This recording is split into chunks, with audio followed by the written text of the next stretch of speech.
दोनों मियाँ बीवी बड़े रहमदिल थे। हर शख्स के साथ नेक सलूक करते, मगर थे बेचारे बहुत गरीब, रूखी सूखी खाते और मोटा छोटा पहनते।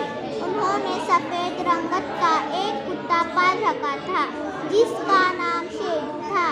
दोनों मियाँ बीवी शेरू से बहुत प्यार करते थे और इसे कोई तकलीफ ना होने देते थे, मगर इनका एक बूढ़ा हमसाया एक अच्छा आदमी नहीं था।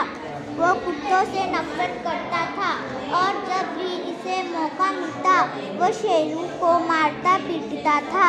वो लोगों से भी अच्छा सलूक नहीं करता था, वो बच्चों से भी अच्छा सलूक नहीं करता था। हर एक से लड़ाई भड़ाई इसकी आदत थी।